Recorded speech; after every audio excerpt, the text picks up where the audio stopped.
Okay, hi everyone. I hope this video finds you well. So in today's lecture, we are going to talk about switch statements, and we are going to follow that by talking about stream manipulators. This is going to be a little bit of a slight detour we are going to take, and then we are going to talk more about loops and we can practice using conditional operator and loops in programs. So create a new project in Visual Studio 2019. You can call it Sandbox 4.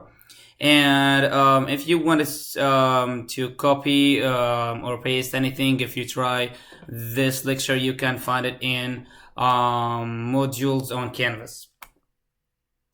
So you remember this from lecture 3, right? So in this, what we said, we have a bunch of else-if statements, which we call else-if chain. And the overall goal of this is to find the one Boolean expression that is true. So if the grade is equal to A, then this is going to be printed, and then that is going to jump and not printing any of these, right? If it's B, then this is going to be printed and it's going to jump and not printing any of these, and so on. If the grade is none of the A, B, C, D, or F, then it's going to execute else, printing this one, and go out. So today we are going to do that in something we call switch statement, which is going to do exactly something like this, but using something more efficient, which we call switch, the switch statement. So in switch statement, you can switch on integers, you can switch on characters and booleans. Now, when we say integers, we mean any whole number type. Like this could be short, byte, long. You can have long. Characters also means the irregular character, the char, or the wide character, whether it's 16 or 32.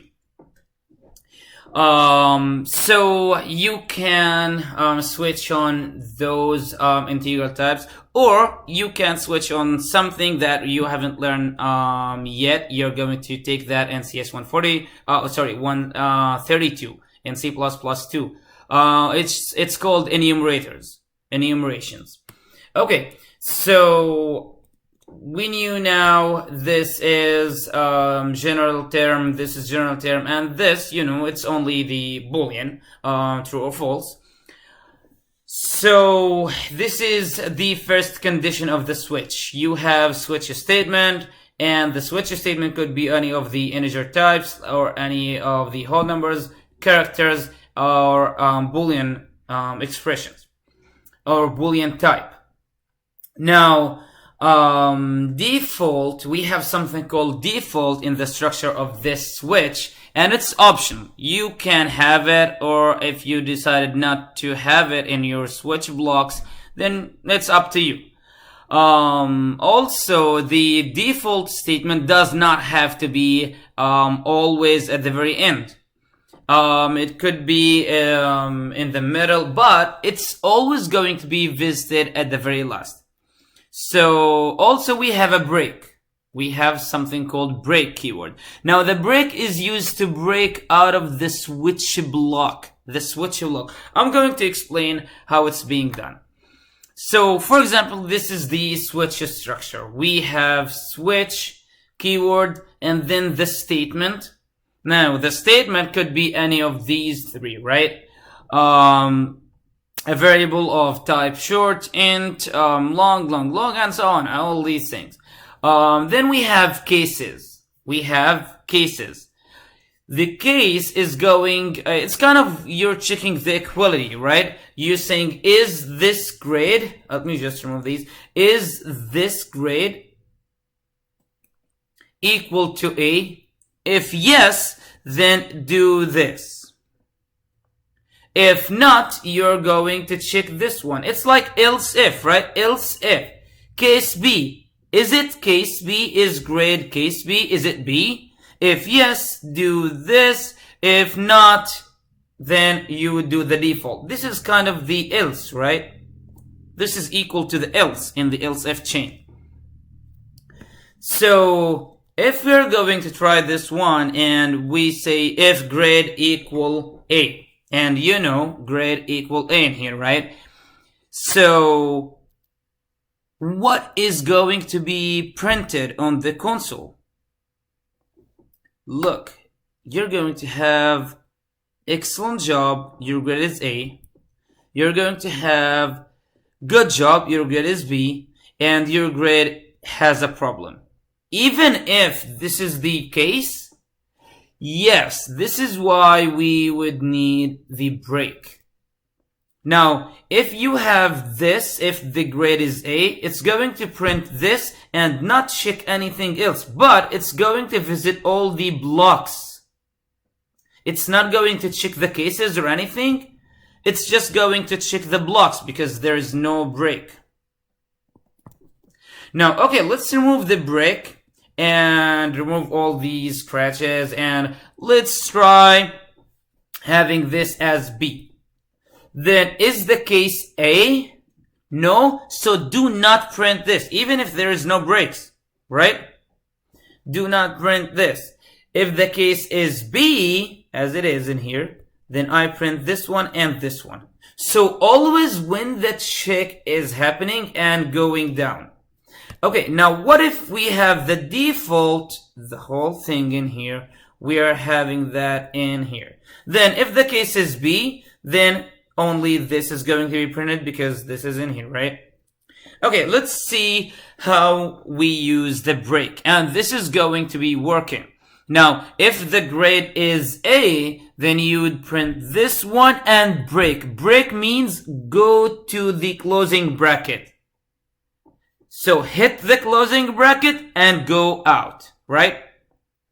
So if the grade is A, print this, then go out. If the grade is B, print this, and the break is going to take you out. If the grade is C, only print this and go out, and so on. So switch is actually another way of finding one value that is true. And something worth saying about switch, every switch statement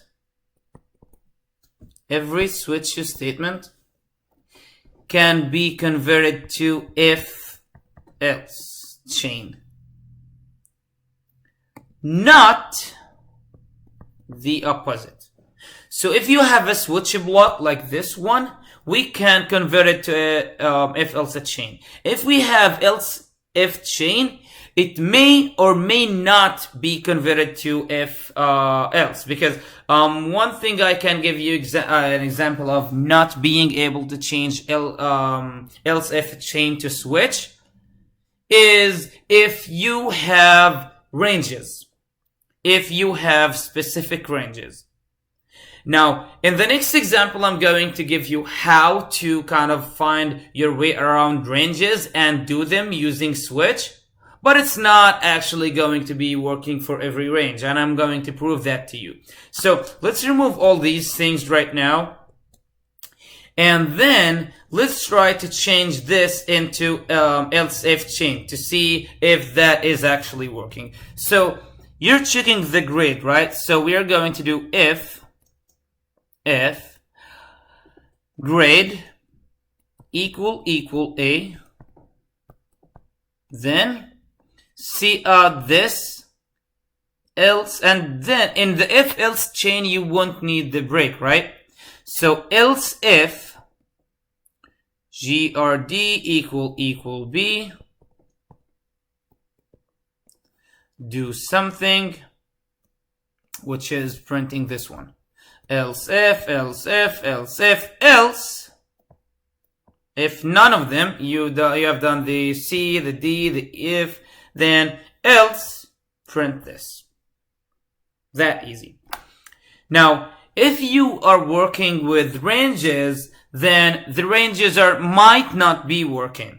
But so this is why we say it's good for switching over small numbers of values, not good for ranges.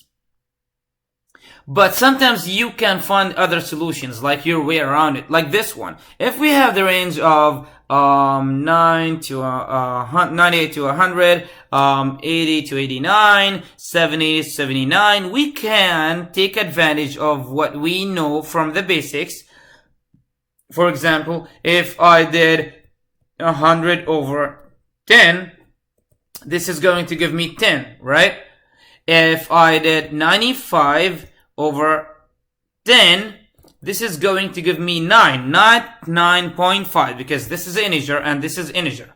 Integer divided by integer, this is giving you integer, right? We can find our way around it and do it this way.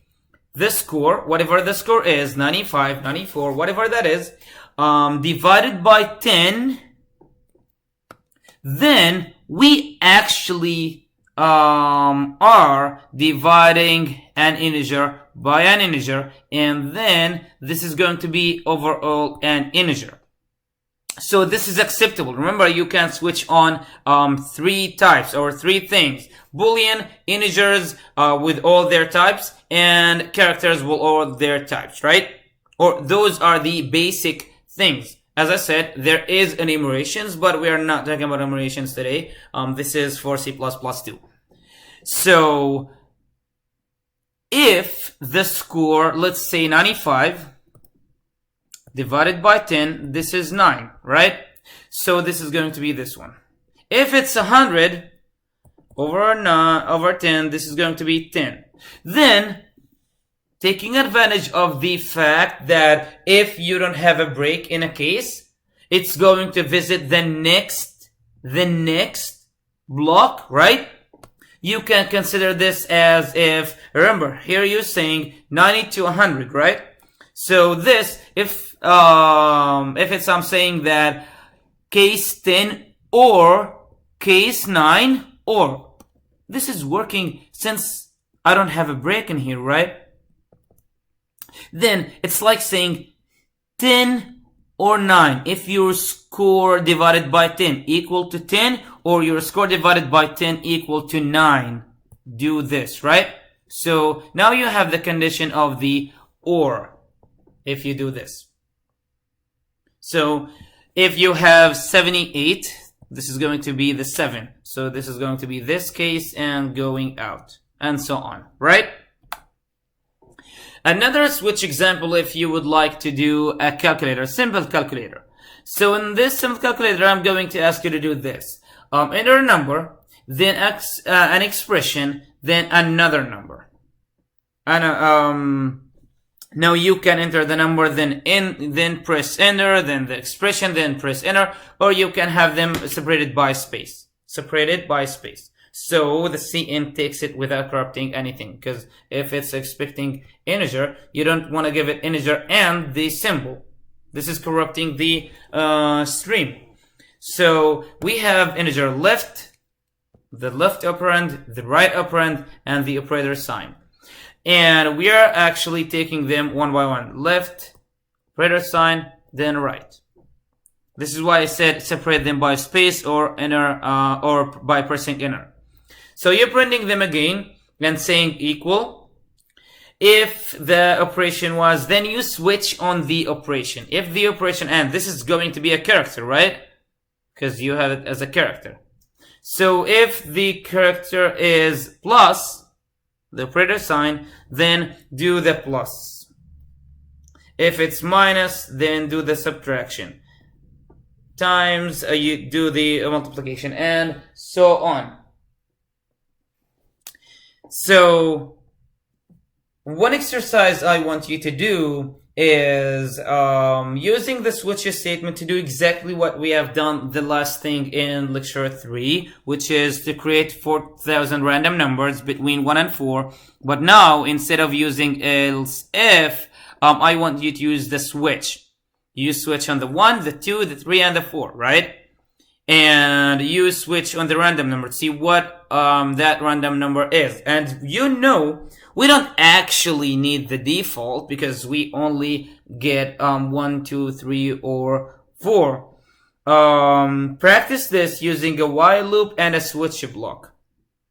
Don't forget that you would need the time0 and ctime library, time0 function from the ctime library, if you want to get a different sequence or different kind of random numbers each time you run your program. So pause the video right now and come back later to see the correct answer.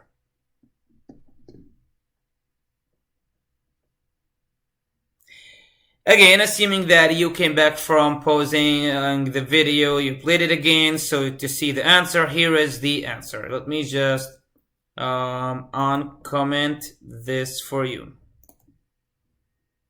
Uncomment. So the answer is I created 4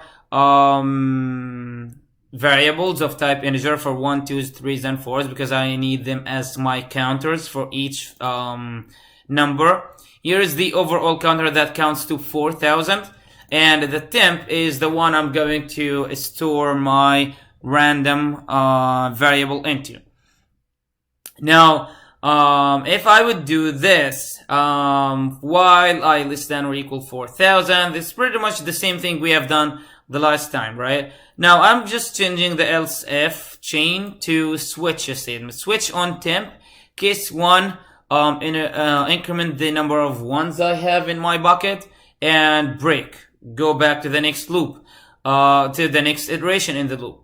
Do the same thing if it's 2 and 3, 4, and so on. Then print them. So if I'm actually going to print this, just to make sure that I have the system pose, if I'm printing this, this should give me the number of ones I found, number of 2s, number of 3s, number of 4s. Here it is. So, as you can see, I do not need the default, but you can have it. And as you can see, we do not need curly braces in here. You can have them.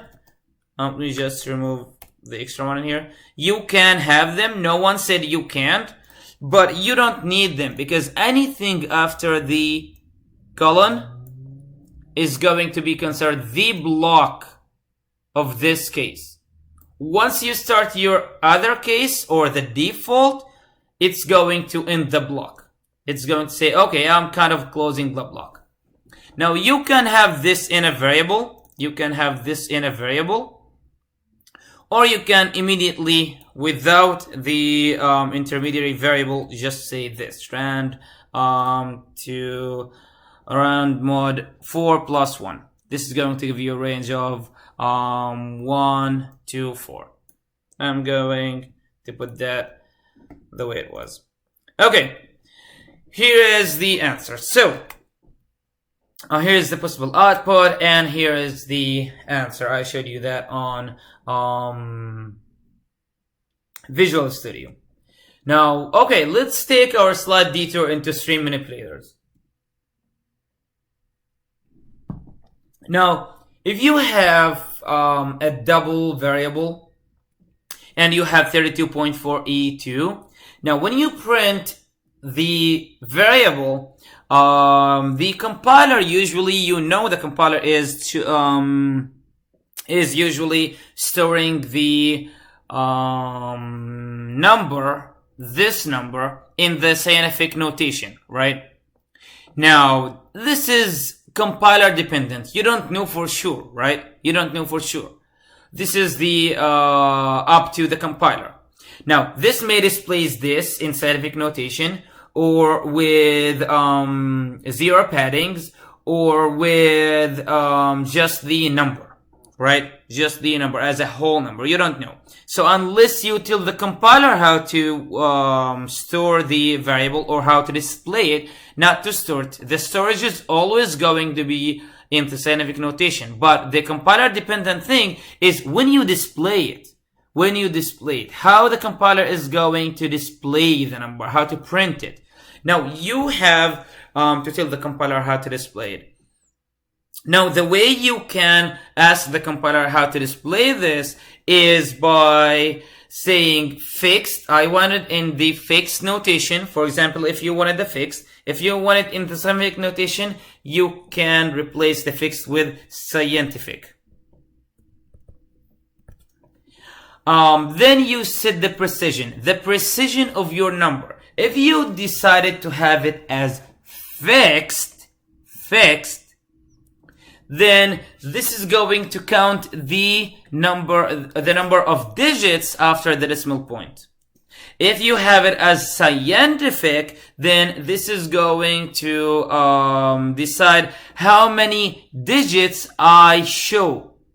So if you decided to have it, if you have 32.4 and you have decided not to include fixed, and you just said set precision to 2, this is going to be saying 3.2, only 2, it's not going to show you the 4. E3. And if you would force the compiler to show it in only 2 decimal after the 2 digits after the decimal point, you would do fixed and set precision without the presence of the E or times 10. So let's try this. Let me just comment this part and uncomment this part. So if we tried to do this, now this is going to show you 3.2 because as I said, the default is scientific, right? 3.2 E3. Now, because the default is the scientific. The default is the scientific. If you wanted something other than the default, then you would add fixed. You would add fixed. Now, let's see how that shows.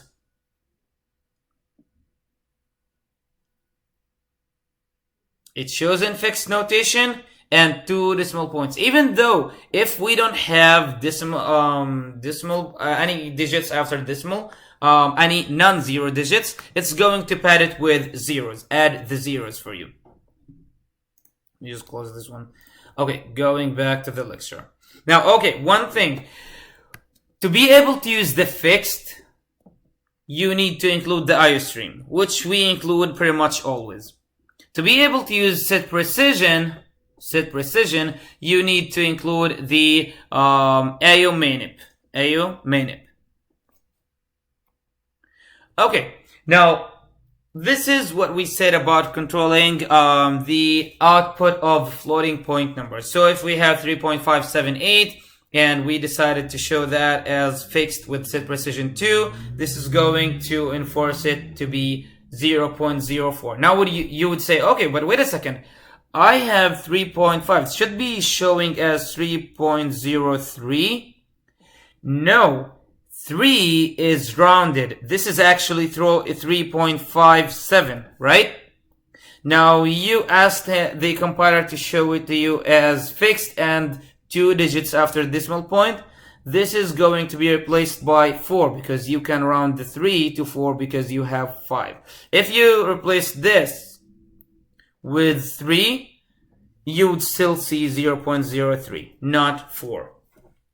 So D is rounded to decimal places. Now, once these commands are given, these things,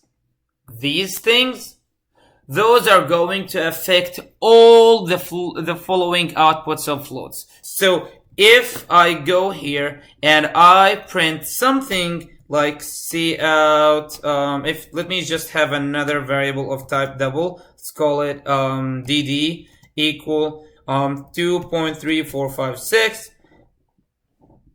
Let me just print the other D. But first, let me have one line in here.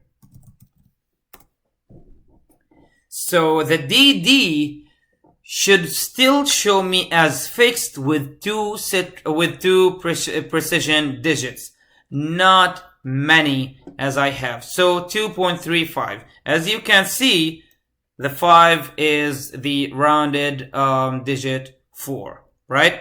Coming from the 4 being rounded. So once you have them all the way around of your code. If you want to change them, if you want to change only the precision, then you would do, it's still being fixed, but the set precision is going to be different. I changed that to 3. Let me just put that in here so you would see that right now the 4, 3, 4, 5. Let's see what we're going to have. We are going to have 3, 4, 6, or 3, 4 what? Or just 3, 4, 3, 4, 6. Because we have 3 digits after the decimal point. Now, this is how to change that. If you wanted to go back to the scientific, you can put anywhere in here, cout scientific.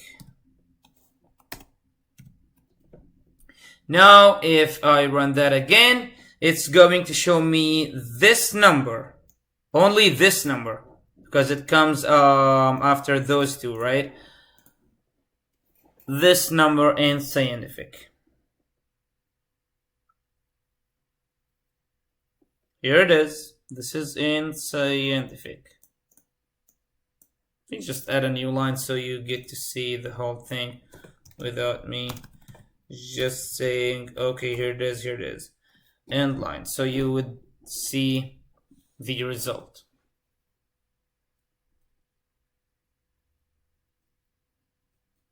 Here it is in scientific notation. Okay. So these commands are called stream manipulators because they change how the data stream will be used and will be printed. So if we have those, if we have 12.3456 and we have fixed set precision 2, when you print the D, it's going to be 12.35 because this is being rounded, right?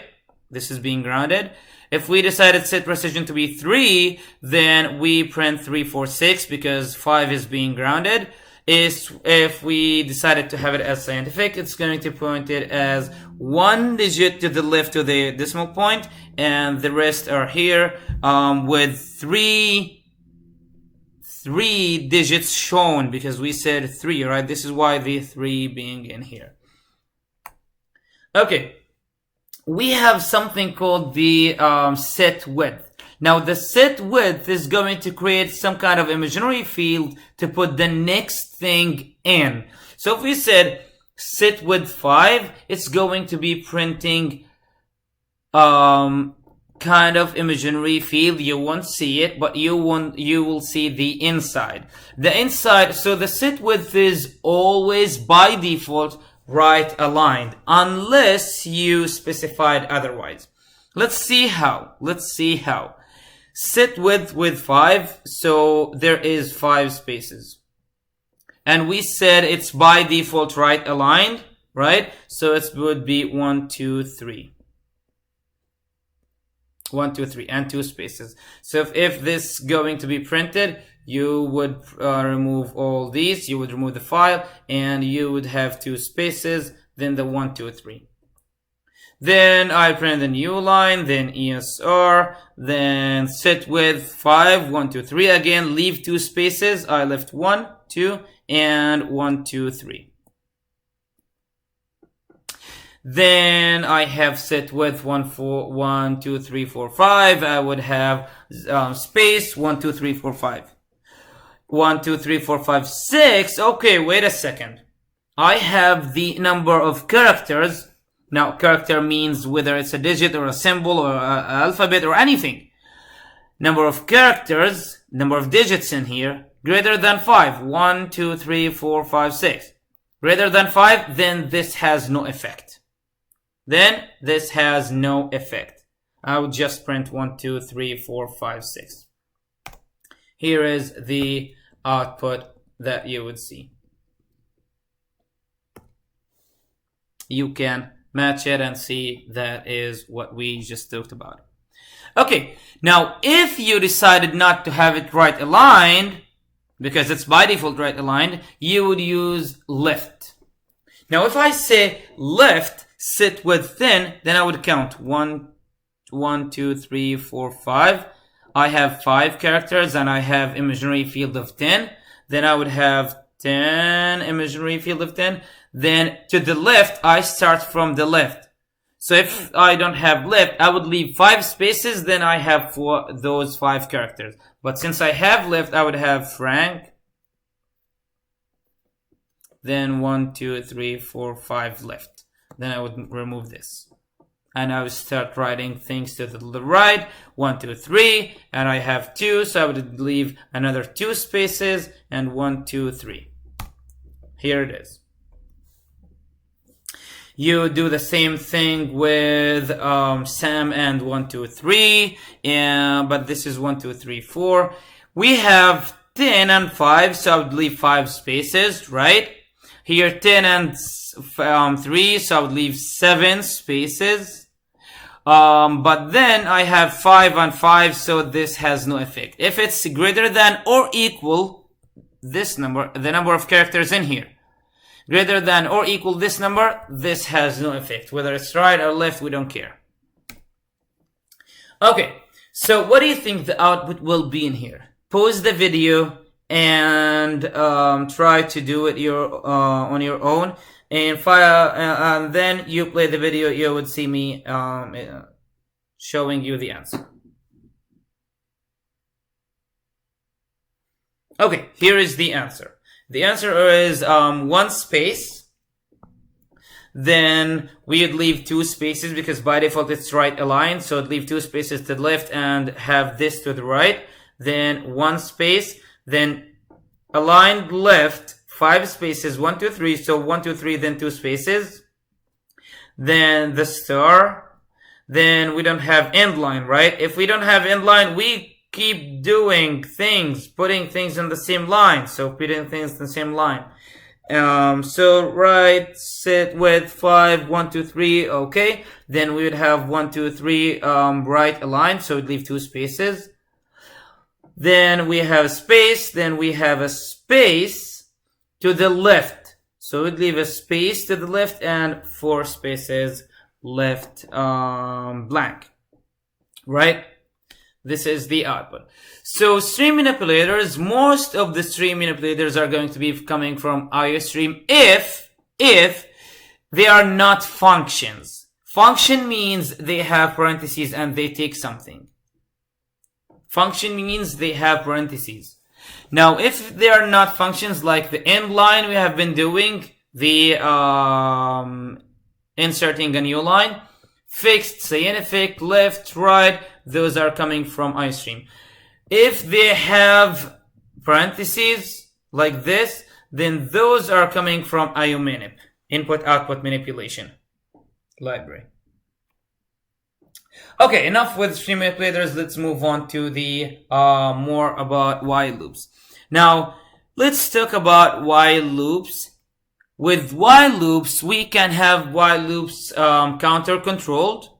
Those are going to use numbers and they are going to count and they have something inside that would change the counter.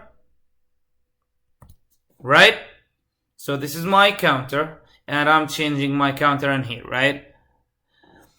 And you can have them based on the sentinel value. So sentinel controlled loops, those are continue doing the loop until something changed. The value is changed. And those are going to be usually dependent on a result of a variable, not a counter, or if it's a user input. If it's even if the user input is going to be of type integer, we are not going to count it as a counter because it's not automatically being. So you can see I have the counter in here, right? but I don't care about it because it's not my condition related, right? It's not condition related. So the condition is going to be based on this input. So it's based on the user input. This is why we said, okay, then this is Sentinel controlled loop. So what we have is the while loop. You're going to do a Boolean condition. If the Boolean condition is true, then you do the code block. And you keep doing that until this Boolean expression say evaluates to false, then you go out. So you can put any kind of code in the code block. Now, if you said any kind of the code block, what if I want to have if-else statement? Yes, you can. What if I want to have a switch? Yes, you can. What if you want another while loop? Yes, you can. So you can have something like this, right? Another while loop, or generally any kind of loop. And we are going to call any loop inside a loop embedded loop or nested loop. Embedded or nested loop. Okay, since I just said you can have any kind of code, it's not exactly any kind of code. I just lied. It's not any kind of code because you cannot have functions in there, or you cannot have classes unless they are of a special kind. So for now, you can still have while loop, and this is what I want you to understand for now. So what is the best example of embedded loops you see every day, every time? Yes, the time, right?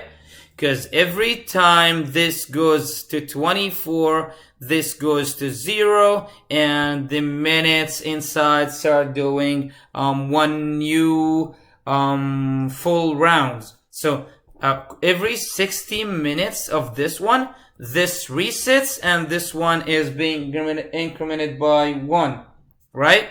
Then you do that again every 6 minutes. This is being reset, and you increment that by 1. So if I would do that in code, that is going to be hours and minutes. Every 60 minutes, you can see this is being changing in here, right? Every 60 minute, increment the hour, reset the minute, and do that again. You would do that for 24 hours, and this is expressing 1 day. Right? This is 1 day, 24 hours. Every hour you would reset the minutes, you would count for 60. After the 60, you would increment the hour, and you go on. But the thing is, it doesn't seem right, because if we printed like 1, 5, it's going to print 1, 5, right? Doesn't look like the hour, right? The hour would be like 0, 1, 0, 5.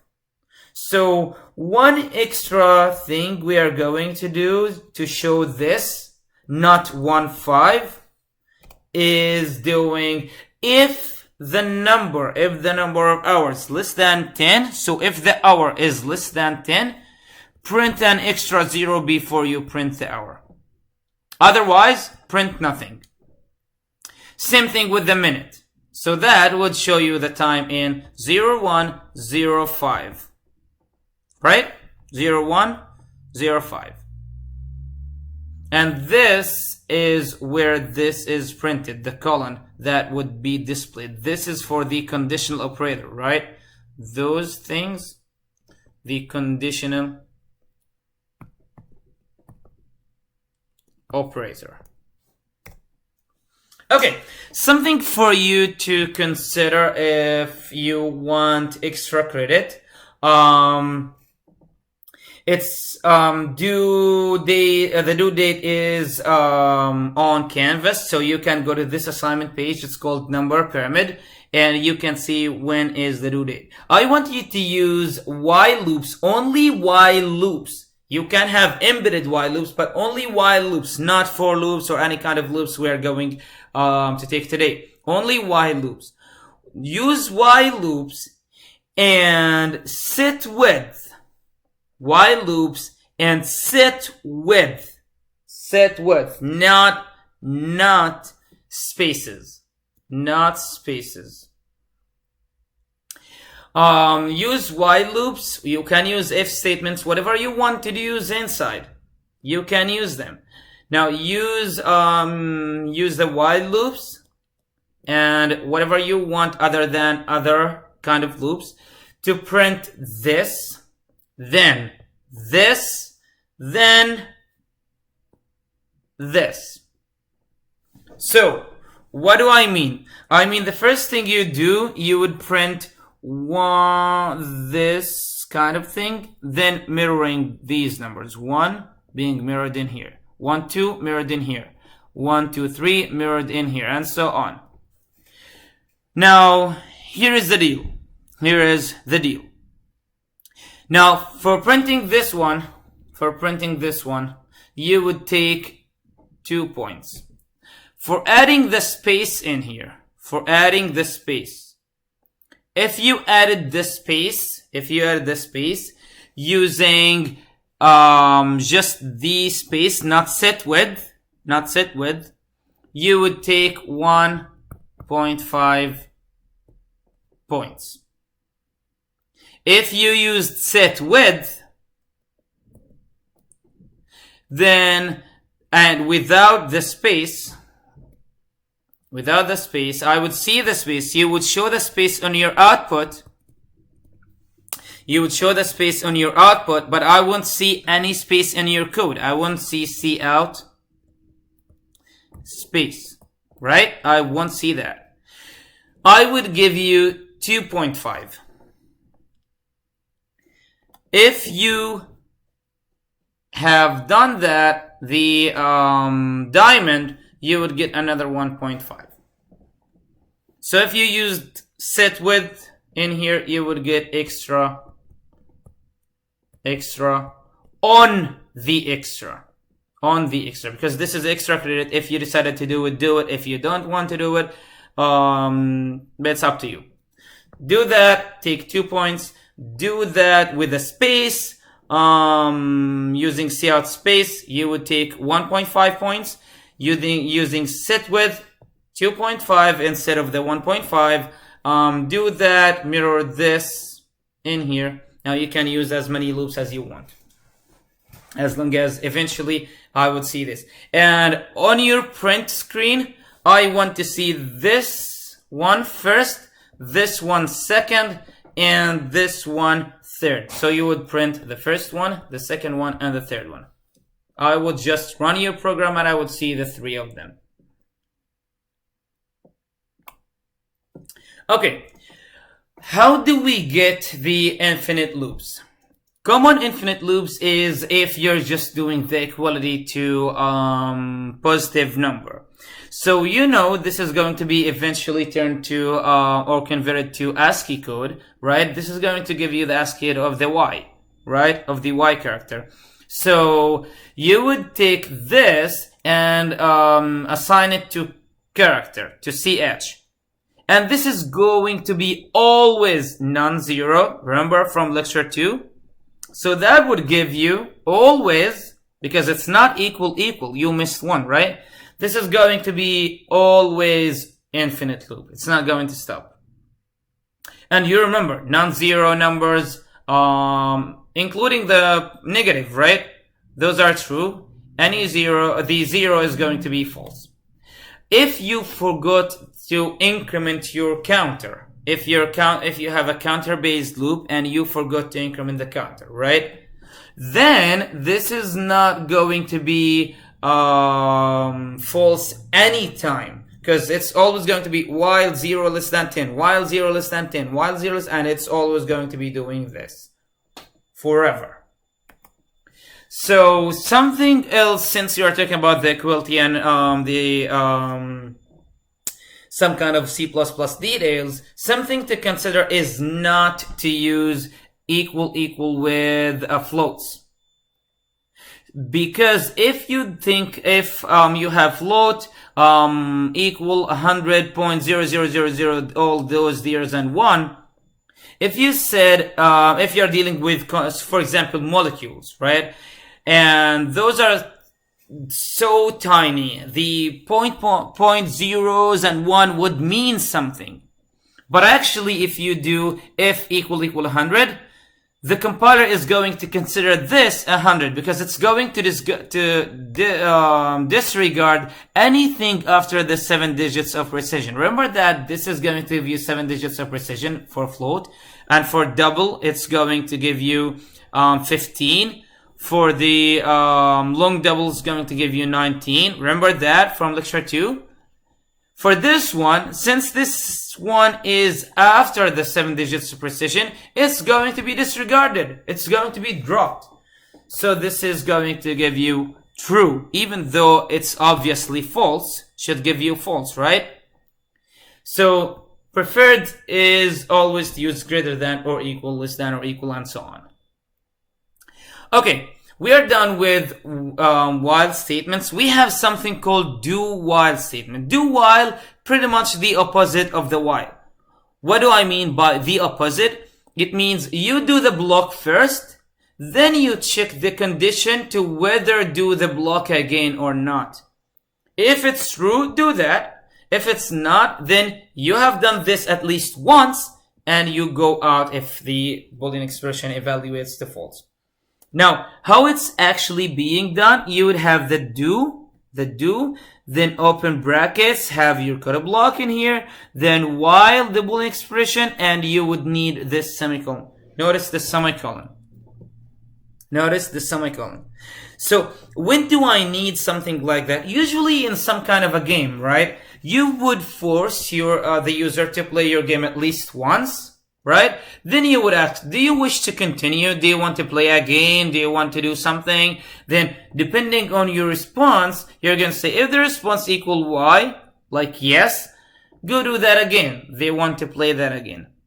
Otherwise, if they said anything but Y, then you would go out. So, what is the advantage of while? What is the advantage of do while? The while is executing 0 to n times. If the condition is true, then go do the block. If the condition, if you don't want to consider the condition at first, then do a do while. The body will execute at least once for the do while. Okay, done with this one. Let's see the for statement, the for loop. The for loop is pretty much equal to the while loop, but it's going to be some kind of compact statement. So if I want to change this or convert this while loop, the while loop, you have to initialize a variable, create a variable, initialize it. Then you have to check the condition. Then you have the body, right? The body, whether it's one statement or multiple statements. And you need something to update the condition, right? Update the condition, update your variable, your counter. So the for loop is famously used if you're using a counter. So like what? If I would change this while to a for loop, I would do a for, then I would have this being in here, then with the semicolon, then taking this being the second thing, being with the semicolon, then take this being in here, the third thing, close the bracket, open that for the block. Open this thing for the block. So this is what it looks like. For int I equals 0, we call it the initialization statement, then a semicolon, right? Then the condition, the Boolean expression you have, then a semicolon, then the update action on your counter, then this is the block. This is the block. Now you can actually drop this one and have it at the very first, up there. You can drop this and have it as part of your block. Part of your block, not outside. No, inside of your block, and have the two semicolons and the condition only there. I'm going to show you that actually. So to To your consideration, for loop is about initialization, and this is going to happen once. Then the Boolean expression this is going to be checked, evaluated. If it's true, do the code block. And you remember, this is not part of the code block anymore, right? Because you would have it in here, I++. Then after that, go check the condition again. So if I would say this 1, 2, 3, right? Then 4. Then you would do this once. Then you would do 2, 3, 4. This is your cycle. 2, 3, 4, 2, 3, 4, 2, 3, 4, until this one evaluated to false. This condition evaluated to false. Then you would go out. Once this is false, you would go out. Okay, here's for int I equals 0, I less than 3, I plus plus, or plus plus I, doesn't matter. Because it's its own statement. It's a sole statement. It's not involved in any operation. So int I equals 0. Here is I 0. Then I less than 3. This is the second thing I check. Okay, this is happening once. I don't visit it anymore. Now, what to my concern, those are the things that matter. Okay, I less than 3. Is I less than 3? Yes, definitely 0 is less than 3. Okay, then do the code block. Print I is 0. Then you have this one. If you hit this one, you print all the statements in there, right? If you have multiple statements. Once you hit this one, you go back to do the update. Then you jump to do this once. Then you, and so on. So 1, 2, 3, right? So you hit this one, go back to update. Updated this one, 1. Check. Is I less than 3? Yes, it is. Do the block. Hit this one again. Increment. 2 less than 3. Yes. Print this one. Hit the block, the closing bracket again. Go to increment. Incremented that. Then check. Is 3 less than 3? It's not less than, it's equal. So this is false. Now this is false. So you would jump to do this one, right? Go out of the whole block and do this one. All done. Now, let me just show you something before we move on. I just told you that we can do for int I equals 0, I plus plus, and here is my block. But first, I don't want to forget the I plus, let's say just 5 rounds, right? 5 rounds. Then print I in line, right? So this is going to print 0, 1, 2, 3, 4, right? This is going to print 0 to 4. Now we can actually take in here. So we can actually take this. You would keep the semicolon. You would take it there outside. And this is still working. It's still printing 0, 1, 2, 3, 4.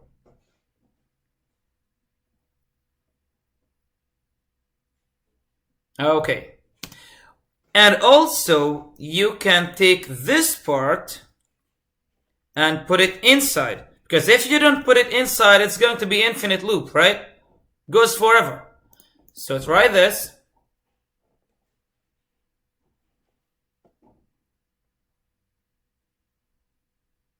This is still working. Now, when do I advise you to... I don't actually advise you to take this outside of the parentheses. Putting that in here is always better. But when do you actually need this counter?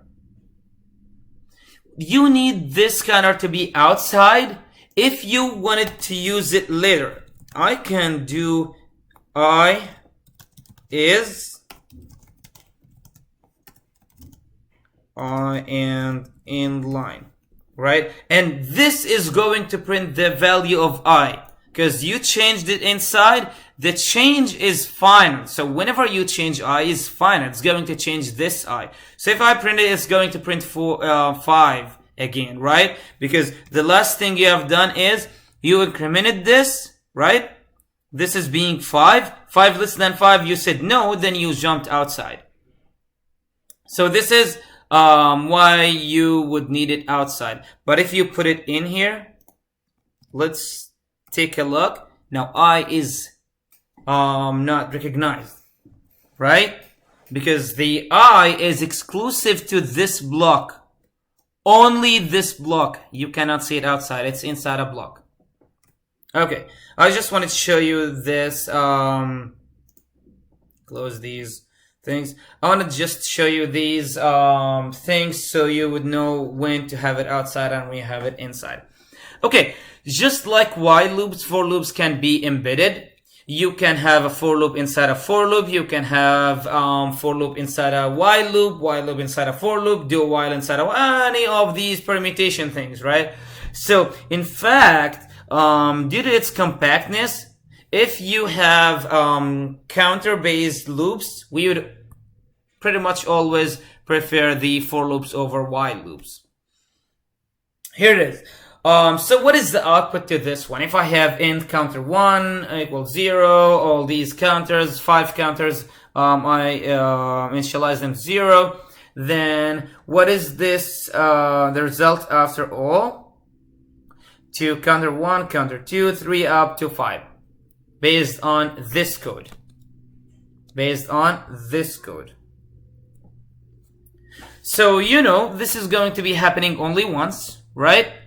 So, 1. This is going to be happening 10 times, right? 10 times we are going to visit this body. This body is going to be happening how many times? This is executed 20 times times 10. Every time you do this, you would do that, which is going to happen also 10 times. Then you would go back to increment this one. Now start 2. This is going to be happening or executing from the scratch. So we'd have 1, we'd have 10. This is 20 times 10, 200.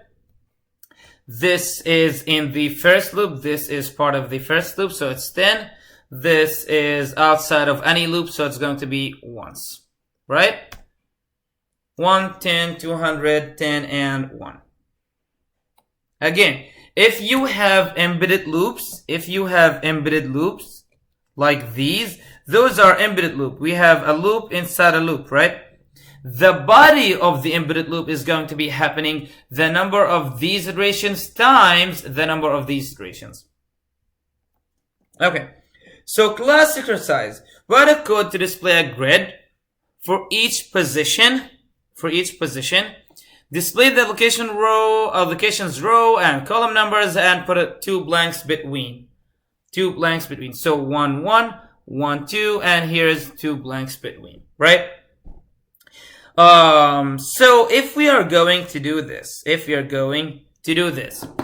let's see how we are going to do this in for loops. So pause the video, try to do it on your own, then come back.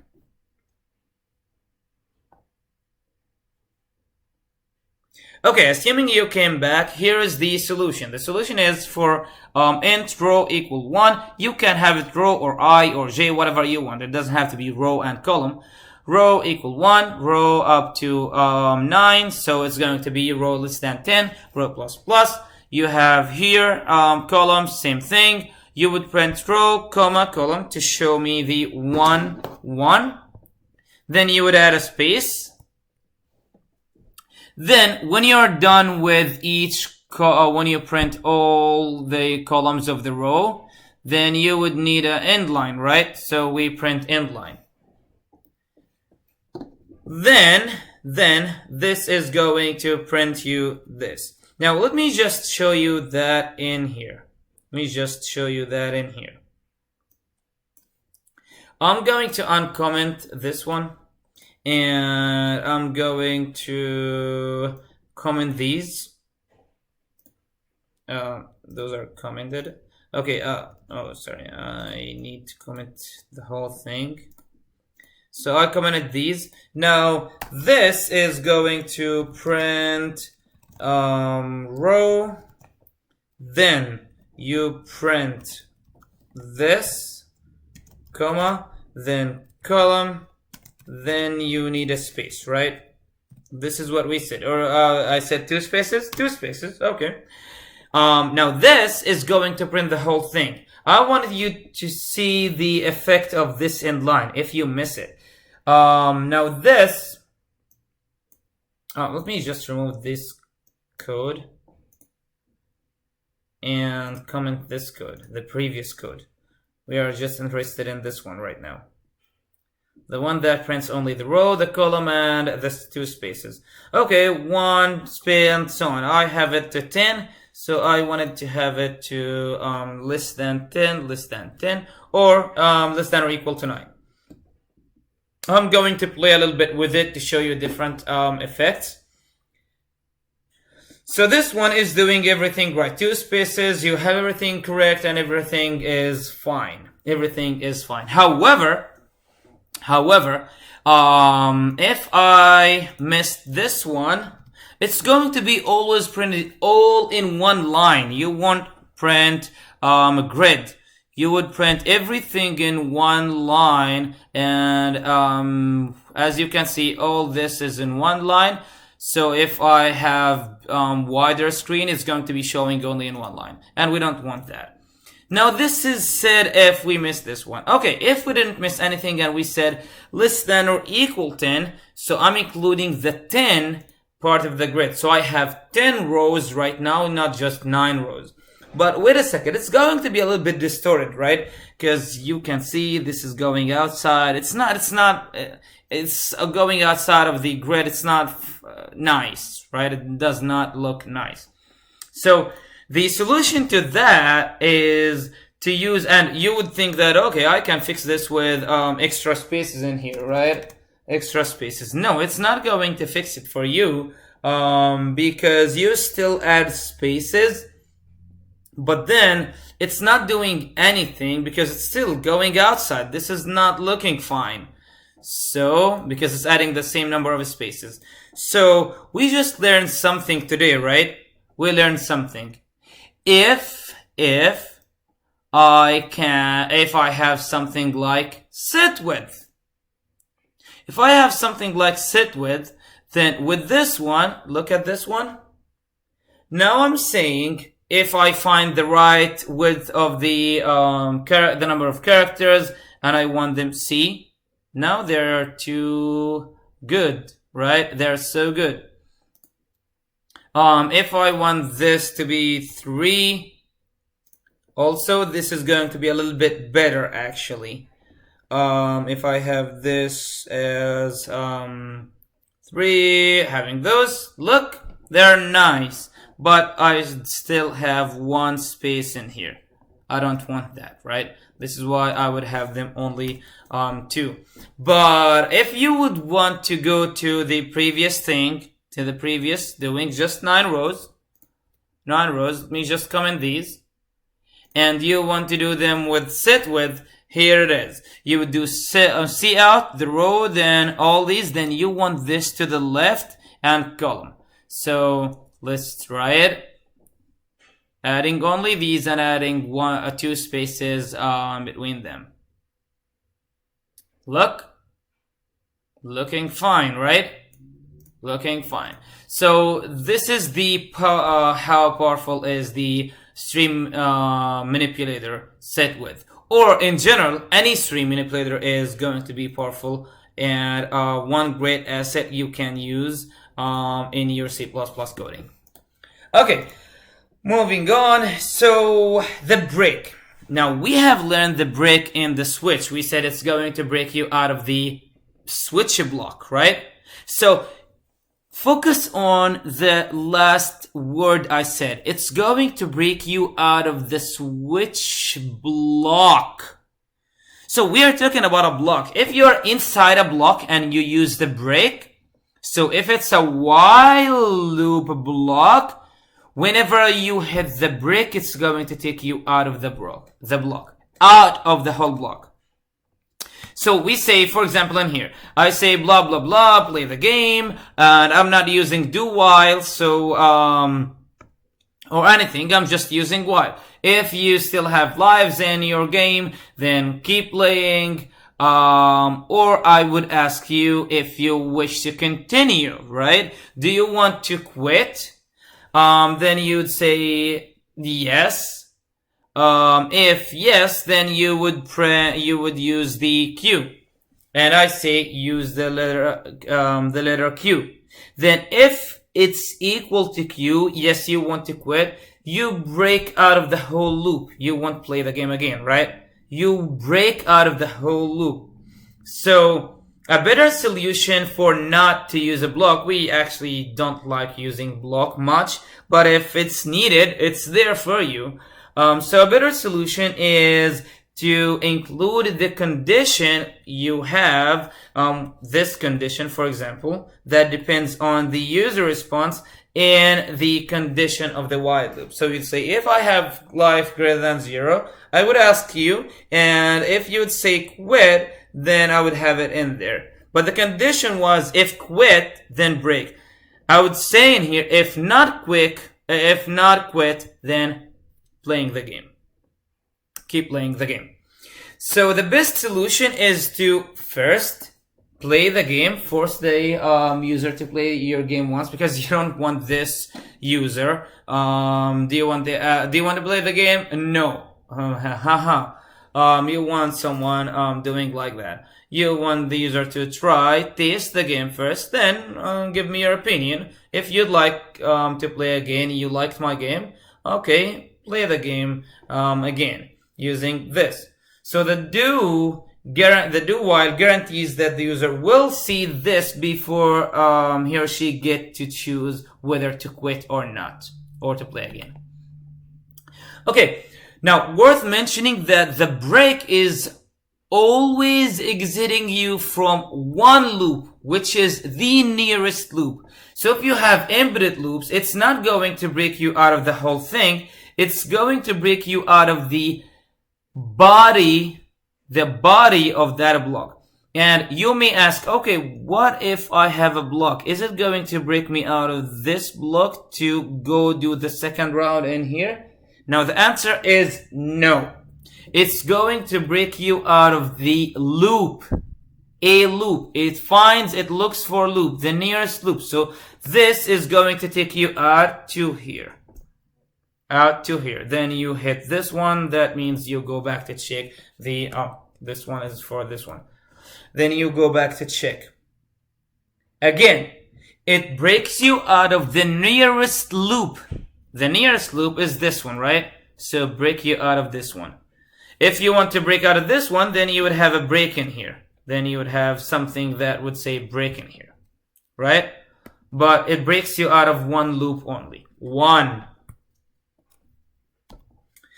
Okay, we have another keyword. It's called the brother of break. It's called continue. Now, continue is not going to break you out of any loop. It's just going to skip the rest of the instruction for the current iteration. So while something equal true, do something, then if this condition is true, continue. Continue means hit the, remember, we have two things. Break, that would break you out of the loop, because if whenever you hit the closing bracket, you go back to check the condition in a loop, right? But break breaks you out of the loop so you don't hit the condition. Continue take you to hit the closing bracket, so you would go back to check. So continue, okay, that takes you to hit the closing bracket. So the closing bracket would take you to, or the compiler, once you hit the closing bracket, takes you the to check the condition.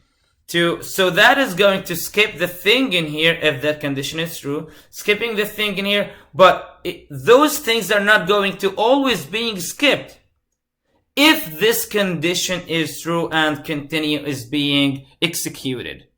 So skip to the end of the block only for the current iteration. Only for the current iteration. So skip the next lines and go to the next iteration. Now the next iteration may do them, right? Because the condition may not be true. You don't know.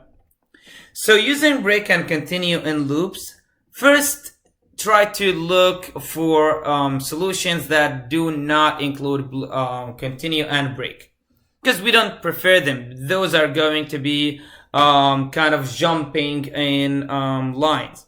If you this is some kind of operating system thing. If you convert that to the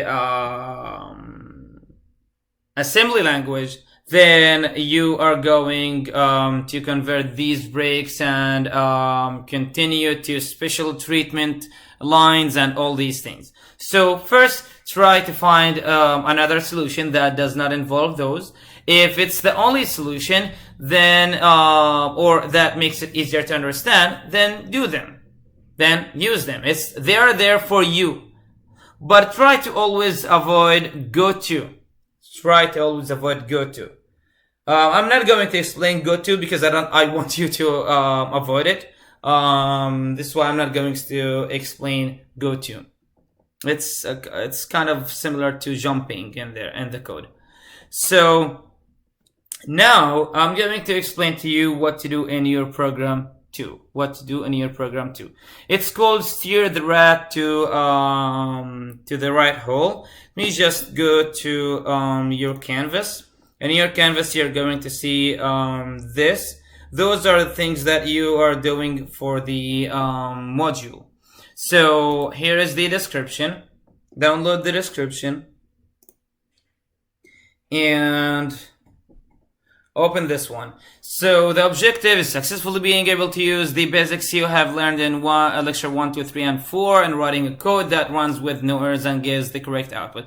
Now I will be doing error checking. So you should be handling if you have inputs and you will have inputs. You're going to check the negative. If the user input negative number, you're going to handle it. If it's a 0, if it's alphabet, you have to handle that, and so on.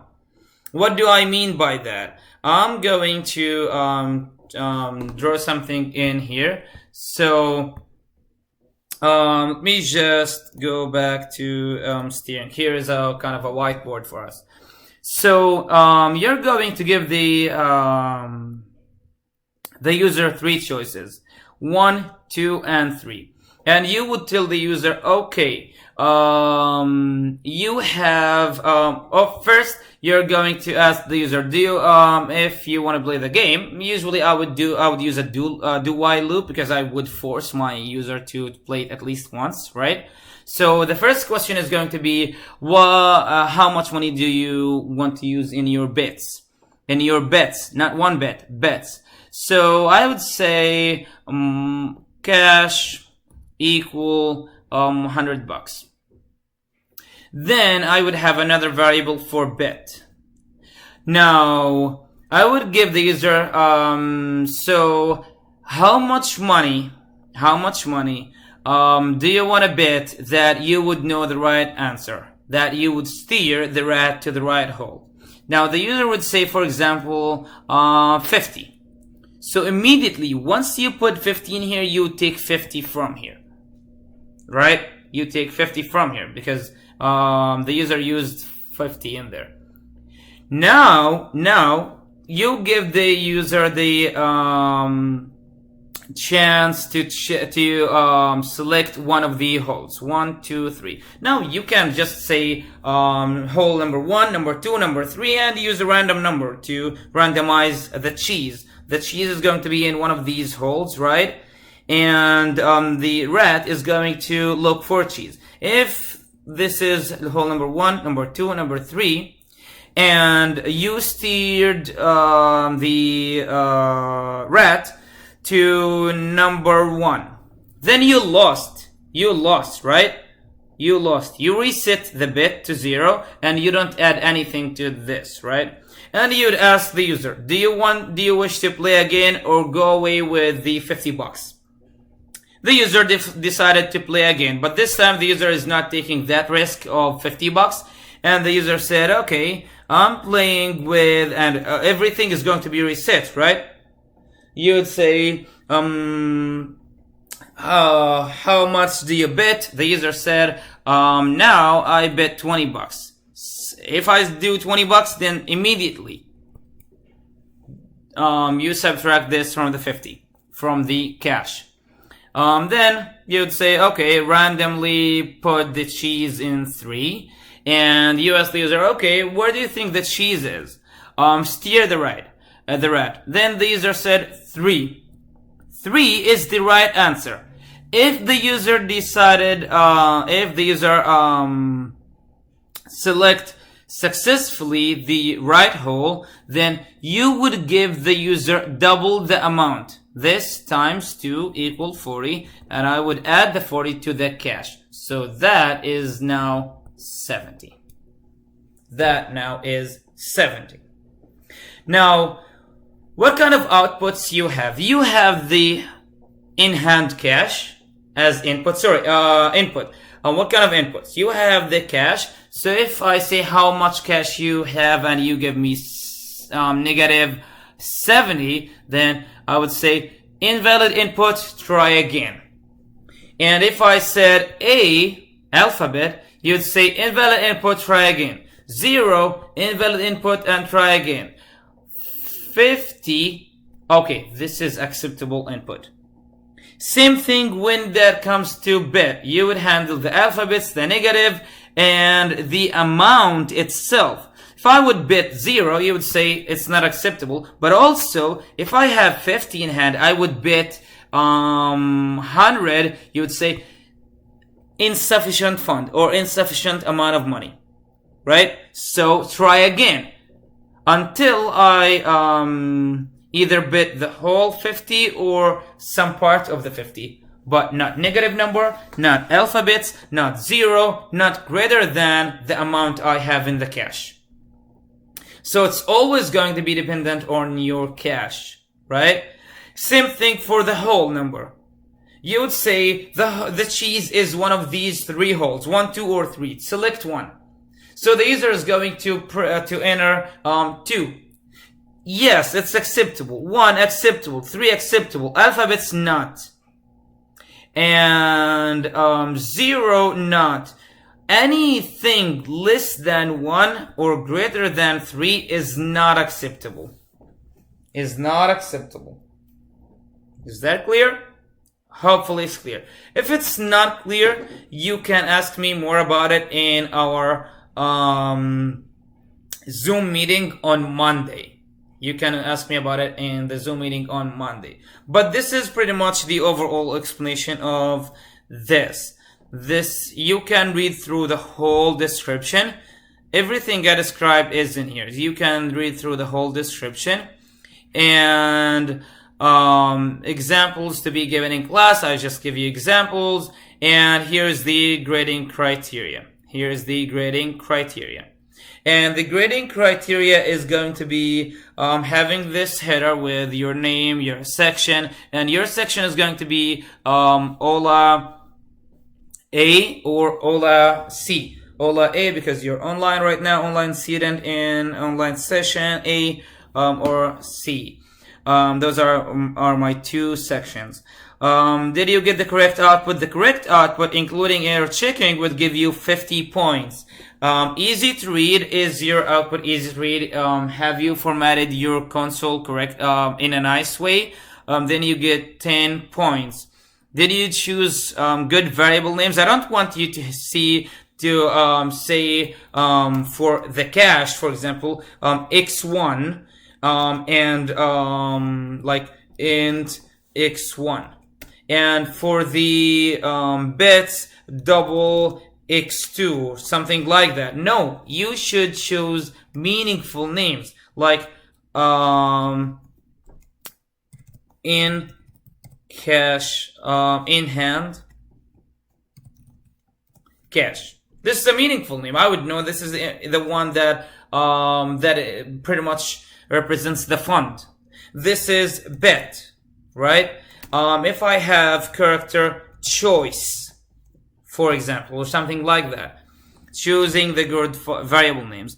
Have you indented your code properly? Now this is 5 points. This is the easiest 5 points you can get in your life. Why? Because you can Control A, select the whole thing, and come to Edit, Advanced, and Format Document. It's going to format it. So if I have this in there and this in there, like those are not indented properly, and I do Edit, Advanced, Format, those are now indented. So you just get 5 points. Did you write report? No. How to write a report and all these things are in lecture 1. And you would need to follow the format I've showed you in, let me just show you module. Going to modules, you're going to see where you can find the report format. It's going to be in assignment number 1, this one.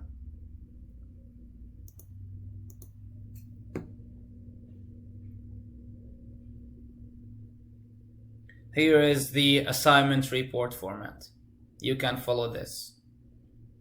So you're going to submit both CPP file and the PDF file to the assignment page. Here is the assignment page.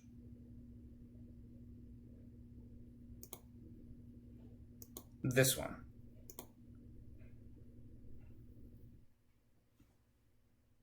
You upload the 2 things, the report and the CPP file that contains your code. I believe this concludes today's lecture. Have a good day and see you in the next one.